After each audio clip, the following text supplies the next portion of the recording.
Box office దగ్గర ఈ సంక్రాంతికి ఓవరాల్ గా చూసుకుంటే అన్ని సినిమాలలోకి నటిస్తున్న హీరోలలో చిన్న హీరో అయినా కానీ తేజ సజ్జా నటించిన లేటెస్ట్ మూవీ హనుమాన్ భారీ క్రేజ్ నడుమ వరల్డ్ వైడ్ గా 12న గ్రాండ్ గా రిలీజ్ అవ్వడానికి సిద్ధమవుతూ ఉంది. కానీ 12న తెలుగు రాష్ట్రాల్లో అనుకున్న రేంజ్ లో థియేటర్స్ దక్కే అవకాశం తక్కువగా ఉంది. ఈ సినిమాకు గుంటూరు కారం సినిమా భారీ లెవెల్లో రిలీజ్ అవుతూ ఉండటంతో హనుమాన్ సినిమాకు స్క్రీన్స్ చాలా తక్కువగా దక్కే అవకాశం ఉండగా 11న పెయిడ్ ప్రీమియర్ షోలను తెలుగు రాష్ట్రాలతో పాటు ఇండియాలో కూడా చాలా చోట్ల వేయాలని మేకర్స్ డిసైడ్ అవ్వగా ఎన్ని కుదిరితే అన్ని షోలను ఈ రోజు సాయంత్రం అలాగే నైట్ షోలకు వేస్తూ ఉండగా సినిమాకు ఎక్స్ట్రాడినరీ రెస్పాన్స్ అన్ని చోట్ల వస్తూ ఉండటం విశేషం.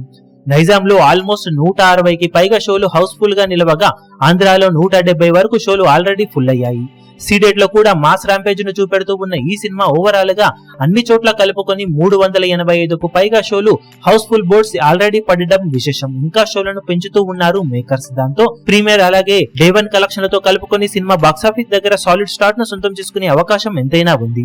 ఇక రిలీజ్ అయిన తర్వాత సినిమాకు కనుక పాజిటివ్ టాక్ ఆడియన్స్ నుండి సొంతమైతే ఇక బాక్సాఫీస్ దగ్గర సినిమా లాంగ్ రన్ లో రచ్చ చేసే అవకాశం ఎంతైనా ఉంటుందని చెప్పాలి. మరి సినిమాకు ఆడియన్స్ నుండి ఇప్పుడు ఎలాంటి టాక్ సొంతమవుతుందో చూడాలి. ఈ వీడియో మీకు నచ్చినట్లయితే లైక్ చేయండి, షేర్ చేయండి, ఛానల్ ను సబ్స్క్రైబ్ చేయడం మాత్రం మరవకండి. ఏ చిన్న అప్డేట్ ను మిస్ అవ్వకూడదు అనుకుంటే బెల్ ఐకాన్ ను ప్రెస్ చేయండి.